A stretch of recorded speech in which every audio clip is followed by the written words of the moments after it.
We can work together to make this city beautiful and have our my home or your home too.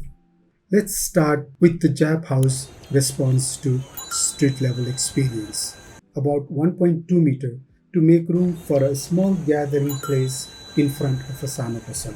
Here, we have been able to address this Nepali fascination for a carved ornate entrance door, like here, bench, a flower box, and a small tree, and there is this Jhya, which will go on to create a vibrant neighborhood that is human in scale, safe, and buzzing with people going about their daily life, which whispers, "My home is designed to address your needs." The challenge of the city beautiful is how to make ordinary little extraordinary, such as JAP House.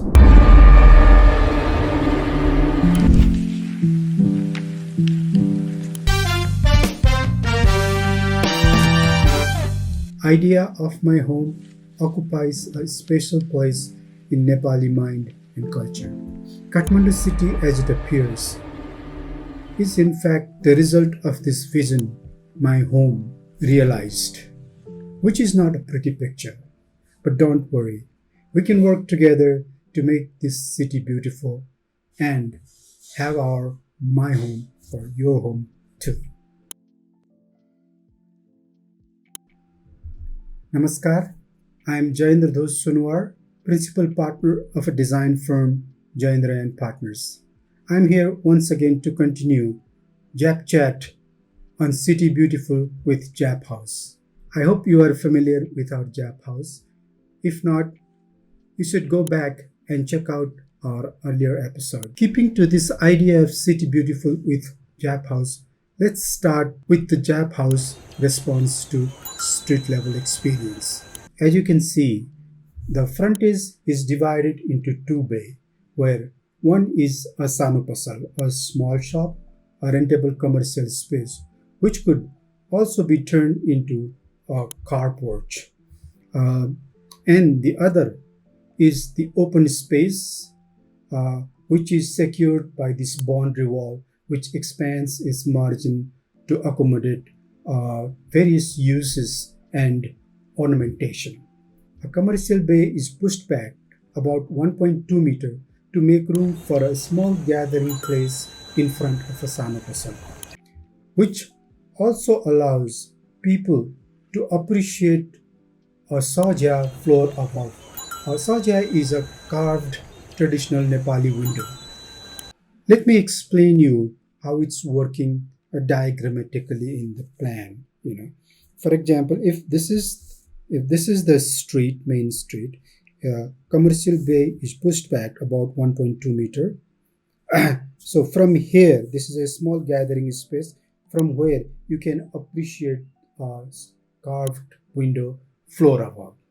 On this side of the setback is the main entrance, which leads to a courtyard and steps that leads to a floor above to residential space.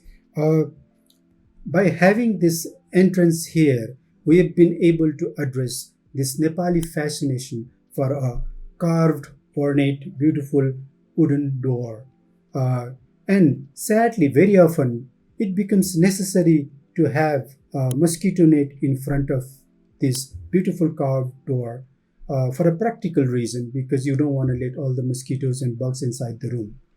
But in this case, as this entrance do not lead to directly inside the interior space such as hallways or living room, we are able to avoid this necessary for mosquito net shutter in front of this carved door.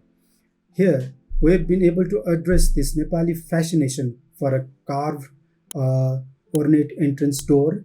This entryway is in fact part of the boundary wall, and this boundary wall has a small overhanging roof on the top, giving it a traditional touch. Boundary wall. Remember that our frontage is divided into two bays, where one is more commercial zone, and The other is more open, which is secured by this boundary wall. But here, this margin of this boundary wall is expanded to accommodate various uses and ornamentation, as I mentioned it earlier. And we can see this boundary wall, makes room for, like here, bench, flower box, and a small tree. And there is this tikja, a traditional Nepali grill window, and louvers, and mix of various material, and this big portal, and the band where it says JAP House. We've been able to incorporate all that thing, in the pretext of a boundary wall. So you can see how we have been able to accommodate all this traditional element and modern element and bring it all together to create a JAP House, which will go on to create a vibrant neighborhood that is human in scale, safe, and buzzing with people going about their daily life. This JAP House, which whispers my home, is designed to address your needs. That's what architect does. Look at your need carefully and devise a solution. Here, I would like to differentiate between needs and wishes, where needs are real and wishes are more arbitrary. But when your needs are met, a house is practical, friendly, and reasonably comfortable. Once it starts dwelling on the realm of wishes, it tends to become more and more exotic, expensive, and unique.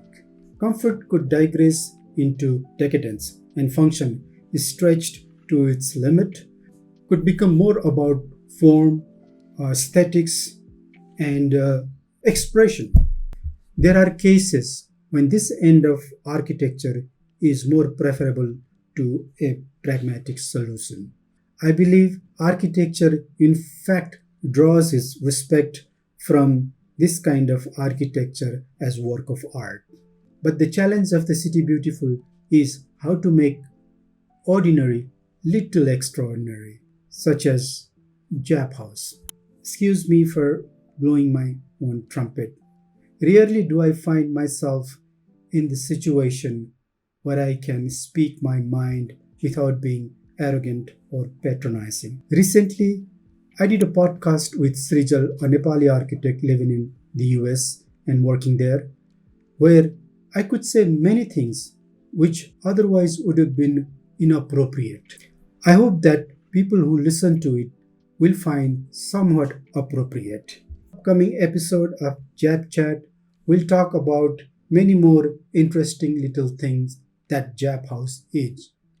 Your comment, like, share, and subscribe will help us reach and connect many more. Thank you and namaskar. You can see how successful we have been able to manage the front facade and create the street level experience that I have been talking about with the help of this model. And this model was made by especially Raju and rest of the gang. Okay? I mean, everybody contributed to it. But this is beautiful model. I am glad that here in JAP, the model building is such a big excitement for everybody, and it's wonderful to have such a nice model to study and to verify what we have done and to take it to the next level. So architecture is like building house and whatnot, but it is also building model like this.